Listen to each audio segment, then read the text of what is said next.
Hello everyone, કેમ છો બધા? હોપ તમે બધા મજામાં હશો. હું જાનવી પરમાર, ટોરન્ટો કેનેડાથી. આજે હું અને મારા બિઝનેસ પાર્ટનર કિંજલ અમે તમને ઓનલાઈન બિઝનેસ અને ફિઝિકલ બિઝનેસ વચ્ચે શું ડિફરન્સ છે એ તમને જણાવીશું. તો તમે એન્ડ સુધી રહેજો. હું એમને અત્યારે એડ કરવા જઈ રહી છું.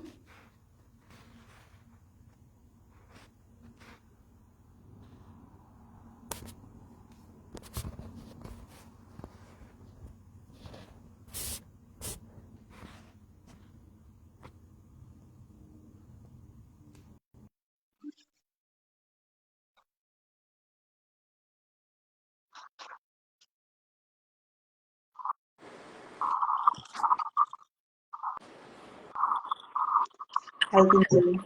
કેમ છો? બસ મજામાં. હા, તો ફિઝિકલ બિઝનેસમાં આપણે જોઈએ કે પહેલા તો સ્ટાર્ટ કરવો હોય તો આપણે એને જગ્યાનું વિચારવું પડે કે જગ્યા આપણે એને ખરીદવી છે કે પછી લીઝ કરવી છે, રાઈટ? જ્યારે ઓનલાઈન બિઝનેસમાં આપણને કોઈ જગ્યાની જરૂર હોતી નથી. આપણે ઘરે બેસીને કે કોઈ પણ સ્થળેથી આ બિઝનેસ રન કરી શકીએ છીએ. કેમ જાનવીબેન? યા તો ફિઝિકલ બિઝનેસમાં મેઇનલી ઇન્સ્યોરન્સ તમારે જોવું પડે અને એની ઇન્વેન્ટરીનો ખ્યાલ રાખવો પડે અને સિક્યોરિટી સિસ્ટમ પણ એનું પણ તમારે જોવું પડતું હોય છે, રાઈટ? જ્યારે આ ડિજિટલ બિઝનેસમાં અમારે કોઈ પ્રોડક્ટ સેલિંગ નથી કે પછી કોઈ ઇન્વેન્ટરી કરવાની નથી, અને આ જે સિસ્ટમ છે તે એકદમ સિક્યોર છે, તો અમારે સિક્યુરિટી રાખવાની ચિંતા રાખવાની નથી આમાં, રાઈટ? યા તો આ બિઝનેસ છે એ ફિઝિકલ બિઝનેસમાં તમે જુઓ તો તમારે કસ્ટમર બેઝ એ લોકલી હોય છે, એટલે તમારો બિઝનેસ એ લિમિટેડ કસ્ટમર સુધી જ પહોંચી શકે છે, રાઈટ? જ્યારે આ ડિજિટલ બિઝનેસમાં આપણે ગ્લોબલી કરીએ છીએ સોશિયલ મીડિયા દ્વારા, સો ઘણા બધા લોકો સાથે રીચ આઉટ કરી શકીએ છીએ ગ્લોબલી, યા રાઈટ? અને ફિઝિકલ બિઝનેસમાં તમારે કસ્ટમર સાથે ફેસ ટુ ફેસ કોન્ટેક્ટ કરવાનો હોય છે, એટલે તમારે એ પ્રમાણે સેલ્ફ પ્રિપેર્ડ અને વેલ ડ્રેસ્ડ તમારે રહેવાનું હોય છે, જેથી તમે કસ્ટમર સાથે સારી રીતે ડીલિંગ કરી શકો, રાઈટ? જ્યારે આ ઓનલાઈન બિઝનેસ છે તો ટોટલી ઓનલાઈન પ્લેટફોર્મ યુઝ કરવાનો હોય છે, અને આમાં કોઈ ડ્રેસીસની જરૂર નથી. આપણે આપણા કમ્ફર્ટેબલ ઝોનમાં અને કોઈ પણ ડ્રેસમાં આ બિઝનેસ રન કરી શકીએ છીએ, કોઈ પણ ડિવાઇસ સાથે, રાઈટ?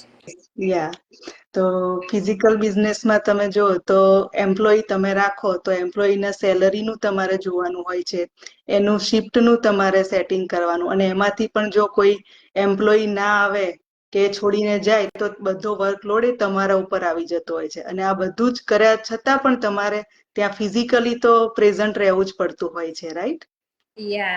અને આ જે ડિજિટલ બિઝનેસ છે એમાં કોઈ પણ એમ્પ્લોયની જરૂર હોતી નથી, જેમાં આપણે પોતે જ પોતાના બોસ હોઈએ છીએ, અને આપણે કોઈ એમ્પ્લોયને રાખવાના નથી, જેથી આપણે બધું બેનિફિટ પોતે જ લઈ શકીએ છીએ. અને મોસ્ટલી એવું હોય છે કે આપણે પોતાના બોસ હોય છે તો બધું કોઈને કટ ઓફ નથી થતું, ડાયરેક્ટલી આપણું જ બધું થાય છે, રાઈટ? અને 2 થી 3 જ આવર્સ આપવાના હોય છે, સો 24 કલાકની જરૂર પણ નથી આમાં, રાઈટ? યા તો આ થયા ફિઝિકલ બિઝનેસ અને ડિજિટલ બિઝનેસ બંનેના તમને મુદ્દાઓ સમજાવ્યા. તો હોપફુલી તમને સમજાયું હશે. તો આવતા વખતે ફરીથી મળીશું બીજા કોઈ નવા ટોપિક સાથે. Thank you. અત્યાર માટે બાય.